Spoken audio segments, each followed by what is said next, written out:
Deixa eu ver aqui. Pronto, para você que está me acompanhando, muito boa tarde. A gente está aqui hoje nessa aula híbrida, né, presencial. O povo que está aqui, né, cheiro para vocês, os que estão aqui, e os que estão aí, né, na nossa videoconferência também, tá? E você que está no YouTube acompanhando, muito obrigado aí pelo carinho da sua audiência, tá? Deixa eu fazer uma coisinha, pronto. Já colocamos Vinícius também, está chegando agora.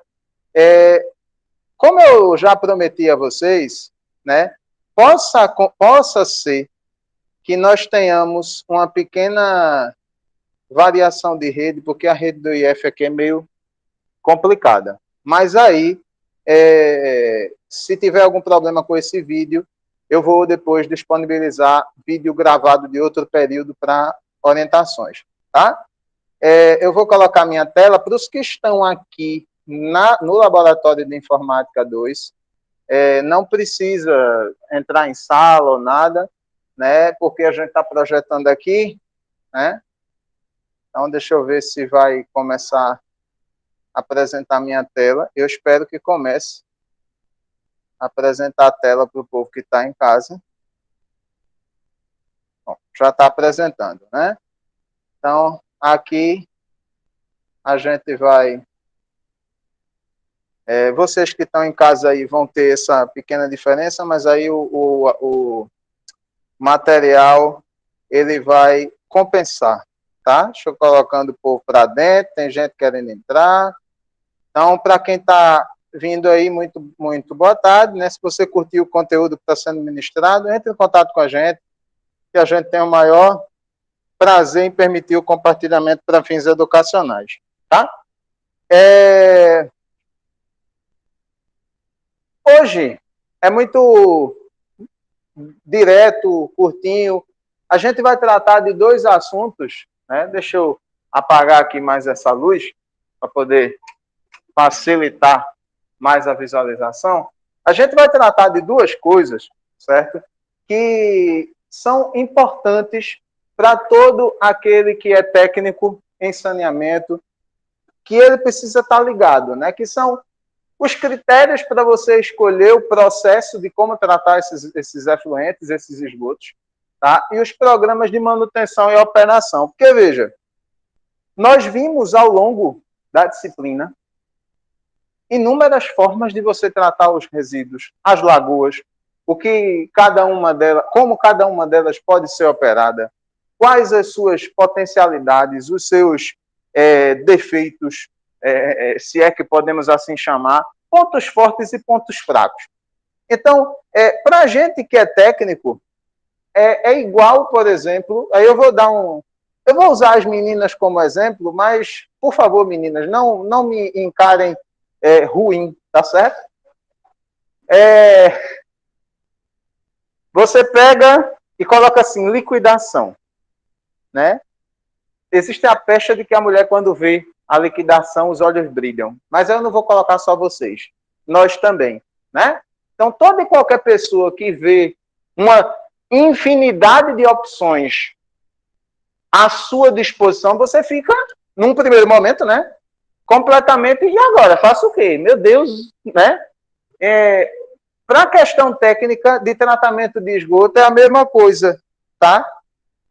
A gente tem formas de tratar que nós já vimos e que a gente precisa escolher. E uma vez que a gente escolhe, a gente tem que fazer essa manutenção preventiva, tá? Regular, para que esse método ele tenha a sua eficiência alta por muito tempo, né? Possa cumprir a sua função. Aí a pergunta, diante de toda a opção existente, é o seguinte: qual é o efluente que eu vou tratar? E para eu tratar, como é que eu faço? Essa é a primeira pergunta que você tem que fazer. Você tem que saber qual é o efluente que está chegando para você. E uma vez que você sabe qual é, quais as suas características, pontos fortes, pontos fracos, a partir daí você vai fazer aquele joguinho de seleção, né? Você tem 10 opções. Mas eu vejo que, para o que eu preciso, 4 deles de cara já não servem. Então, sai. Desses 6 que ficaram, aí a gente vai fazendo esse refinamento para poder... Né? Eu me lembro que eu trouxe aqui na aula um quadro onde a gente trazia na coluna da esquerda, de cima para baixo, em formato de linhas, os tipos de tratamento secundário, e nas colunas subsequentes à direita, relacionados com cada linha daquela, a gente tinha percentuais de remoção de DBO, de DQO, né, de sólidos sedimentáveis. Então, exatamente, essa aula de hoje é exatamente você pegar, olhar aquela tabela com a forma crítica e fazer aquela análise assim, ó, o que é mais barato que vai me dar uma boa resposta de tratamento. Então, vocês, como técnicos, como pretensos técnicos, são contratados para isso. Então, é aquela pergunta básica, né, que a gente acabou de dizer. Qual é o tipo de efluente? Qual é a sua composição? E essa aula de hoje, ela acaba meio que a gente voltando algumas coisas do curso, que é o seguinte, ó, a gente precisa ver que, a depender do efluente, vai existir um tratamento adequado ou não para ele. Normalmente, processos físico-químicos, eles têm recomendações, né, para remover poluentes inorgânicos, metais pesados, sólidos em suspensão, principalmente, tá? Quando a gente tem sólido volátil, dissolvido ou presente, aí a gente não vai muito para o caminho físico-químico, a gente vai para o caminho biológico, tá? Então, sistema de lodos ativados, quando, né, lembrem disso, a aeração é prolongada, você coloca, ele vai aerar por muito tempo, vai permanecer sob constante aeração praticamente, a gente vai ter uma indicação muito boa para remover DBO. Praticamente ele entra com níveis de DBO e sai quase 100. Entre 90% a 95% menos.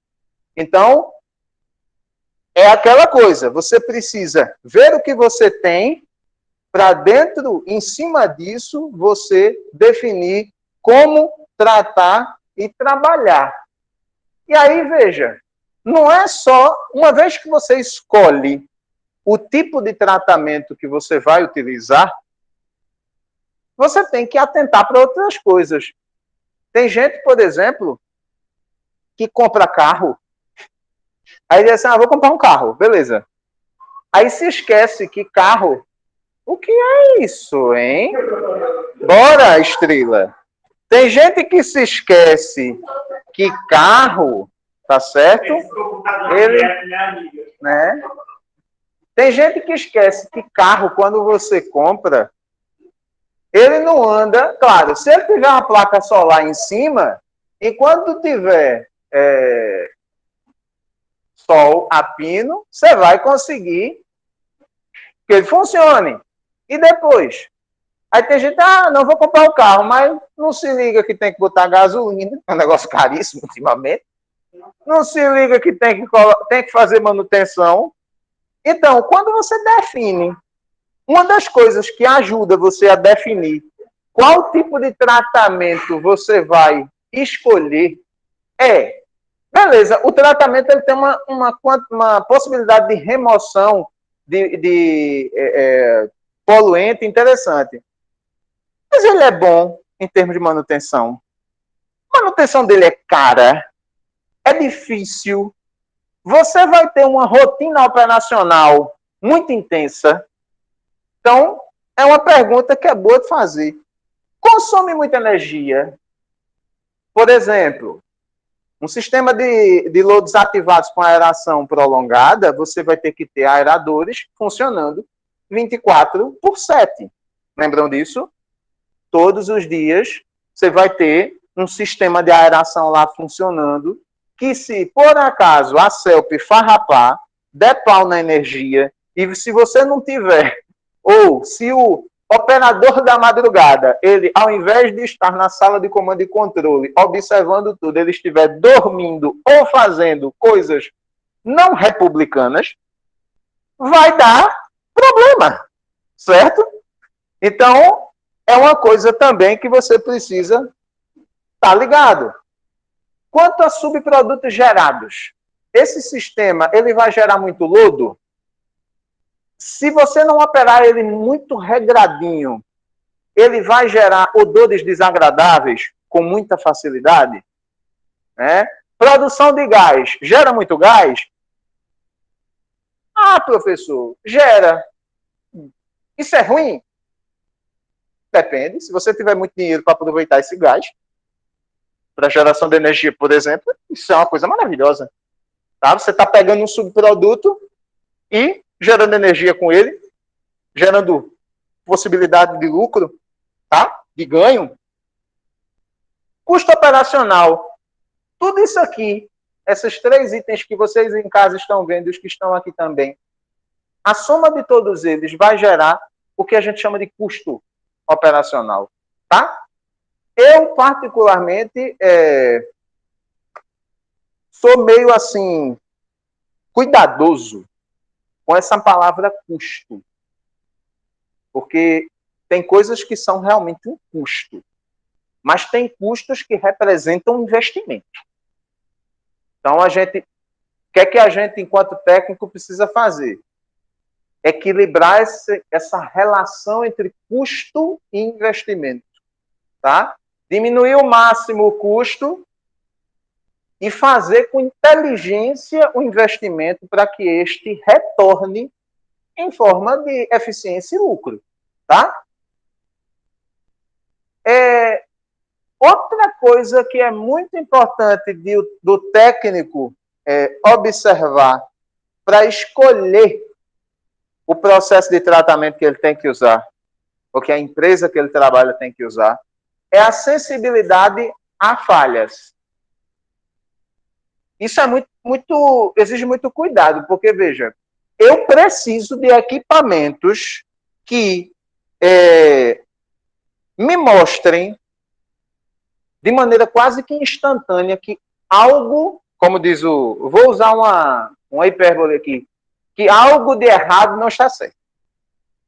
Eu preciso de equipamentos que tenham um nível de sensibilidade capaz de me mostrar no curtíssimo espaço de tempo que uma determinada etapa do meu sistema de tratamento não está legal.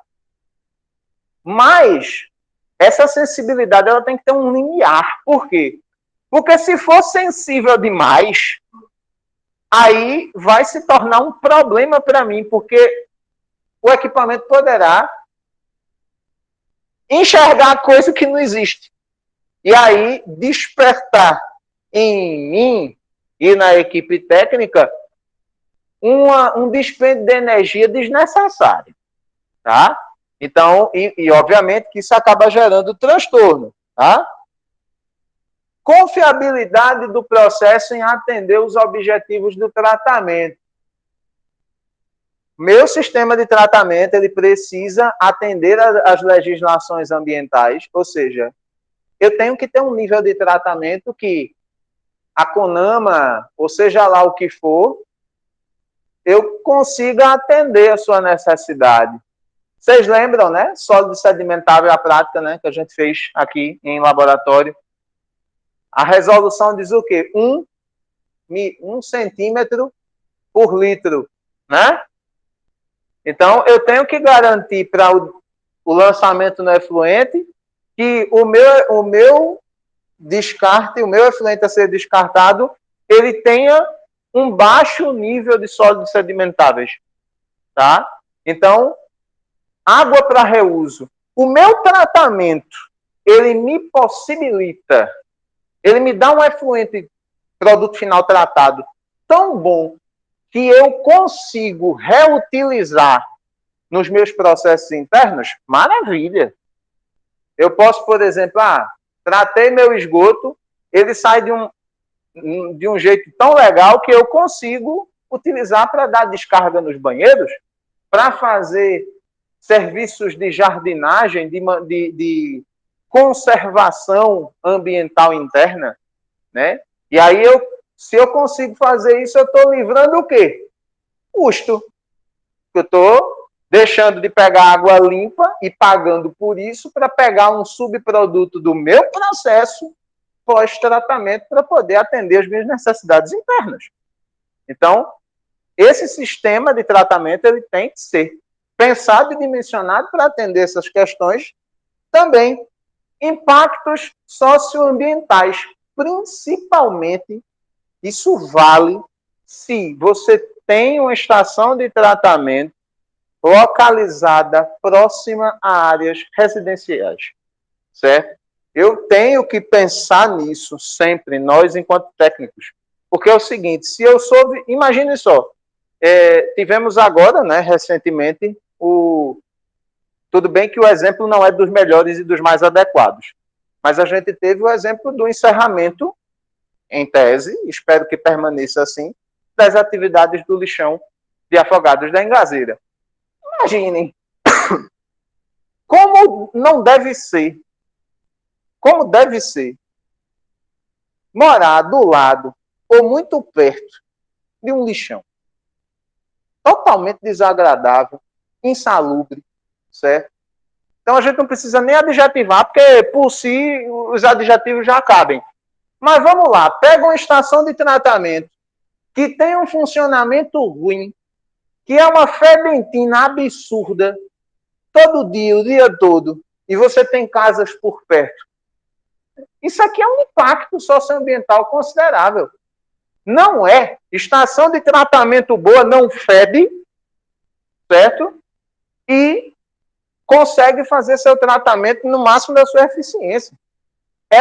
Estação boa, ela existe e o povo nem se liga, só sabe que tem uma estação porque é grande, que é uma estrutura, né, considerável e que todo mundo percebe, mas que se não fosse isso, esse é o ideal, tá? Então, é desses impactos que a gente fala e que o técnico ele tem que estar atento e ligado com relação a isso. Isso aqui, esse link que vocês estão vendo, eu não vou me ater a eles, porque isso aqui é uma matéria da Etos Sustentáveis, que é uma ONG, acredito, que é de lá de Minas Gerais, de Belo Horizonte, de Belzonte, né? Onde grandes pesquisadores do ramo do tratamento de esgotos, eles estão inseridos, tá? E eles trazem, nesse link, os principais métodos de tratamento de esgoto com pontos positivos, pontos negativos, e que é uma sugestão de leitura bacana para vocês, tanto em casa quanto aqui. E aí, uma vez que a gente sabe, que a gente tem o conhecimento do sistema que a gente vai adotar para tratar o efluente, a gente precisa se ligar no quão importante é você ter o controle em termos de operação desse sistema. Tá? Então, são objetivos aí de qualquer sistema de tratamento proteger a saúde do povo, tá? E preservar o meio ambiente. Isso você só consegue se você tem sistemas de tratamento implementados e, uma vez implementados, que eles funcionem. Porque sistema de tratamento que não funciona é igual feriado dia de domingo, olho azul, verde, sei lá, a cor que vocês acharem mais bonita, e gente feia, certo? Em mim, por exemplo. Pronto, vou me dar como exemplo. Adianta de quê? Rigorosamente nada. Um olho azul em mim, um olho verde, ia ser um desperdício. Né? Não combina, não rola. Então, é a mesma coisa. Você tem que ter um sistema que funcione plenamente. Desprovido de riqueza. E né, minha voz da consciência. Tá certo. Exatamente, esse é o termo correto. Desprovido de beleza, desbonito. Entendeu? Pra Desprovido não de ir beleza é o termo correto, segundo Marília de Disseu aqui. Olhe, então, quais são as atividades principais que passam por controle, né? Então, assim, operação, manutenção e informação. Operação é a mão na massa. Mão na massa em funcionamento, tá? Você tem um sistema operando, ele para operar redondinho, tem que ser operado, tem que ser observado, verificado os níveis, parâmetros, enfim. No momento em que o serviço ele está ocorrendo. Quando a gente trata de manutenção, ou para evitar que algo ruim aconteça, ou para corrigir algo ruim que ocorreu.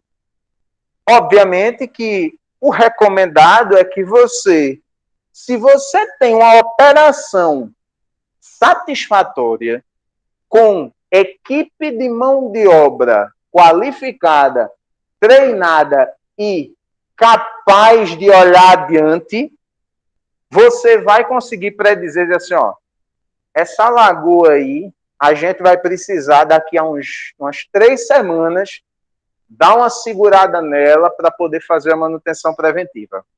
Então, o técnico experiente ele já vai se antever a situação para elaborar um planejamento para que, uma vez que esse planejamento seja feito previamente, organizadamente, você consiga manter a operação contínua dessa estação com o mínimo de impacto possível, sem deixar de funcionar e sem deixar de ter a sua eficiência. Tá? Então, operação e manutenção vão estar juntinhas. Tá? Informação. Você precisa comunicar. Gente, a pior coisa que existe são equipes de trabalho. Isso é em saneamento, isso é em qualquer ramo de atividade. Você pode ter uma equipe maravilhosa, mas se essa equipe não se comunica efetivamente, não tem um entrosamento, a coisa não rola, não funciona direito, certo? Então, o que acontece? A informação ela é fundamental nesse aspecto, tá?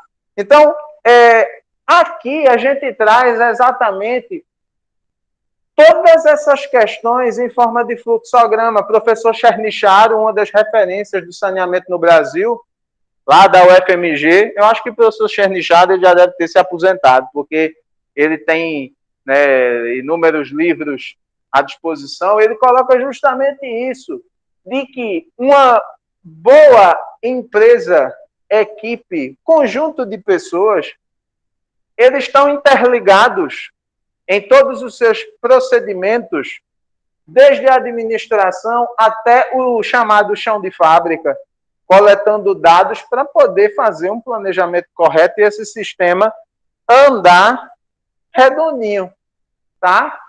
Algumas coisas são importantes nesse contexto. Primeiro, você tem que ver parâmetros operacionais, sempre. Todo equipamento ele vai ter um índice que permite o seu pleno funcionamento, tá? Então, se você vê que um determinado item ele não está funcionando legal num determinado equipamento, está chegando nesse limiar, usa dos processos e procedimentos definidos para que esse equipamento funcione direito, tá?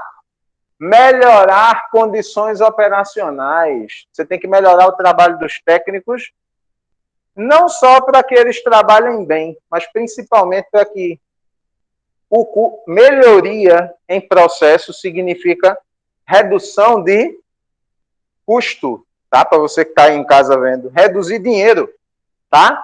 Então, se um processo de tratamento, ele hoje me custa 1.000, eu tenho que modernizar e procurar evoluir para que esse mesmo processo, pelo menos com a mesma remoção de efluente, que antes custava 1.000, ele me custa 700. Então, são essas evoluções que partem muito da modernização dos equipamentos e na melhoria da condição desses operadores. E também verificar práticas e rotinas, né, que possam promover melhoria da saúde. Trabalhador que não tem as suas condições de saúde do trabalho melhoradas, ele não vai conseguir exercer sua função com plenitude e, consequentemente, o sistema que estiver sendo coordenado ou operado por ele não vai funcionar, não vai rodar direito. Então, ó, todo e qualquer sistema operacional, tá? Ele vai depender de um programa e monitoramento adequados. Você vai implementar o sistema e uma vez que você implementa, você tem que ficar de olho nele para que ele funcione bem, certo? No caso de tratamento de esgoto, a gente vai ter tanto análises físico-químicas como microbiológicas inclusas nisso, tá? Tem que ser parâmetros constantemente observados pelos técnicos para que esse sistema rode direito, tá? Quero saber se vocês... Deixa eu tirar minha tela aqui. Se vocês têm alguma dúvida com relação a isso. Acho que não, né?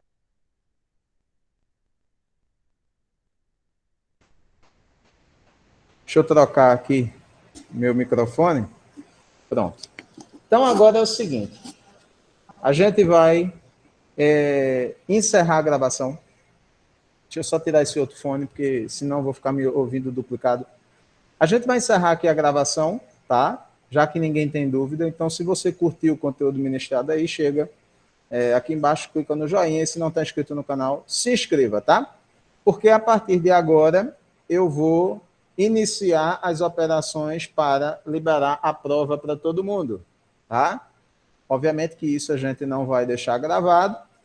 E lembrando sempre, para aqueles que porventura não estejam assincronamente, no caso, não estejam com a gente agora, para quem não está aqui presencial, a prova ela fica disponível até às 8h30 da noite. Bateu 8h30, eu vou provavelmente lá na catedral acessar o formulário e fechar.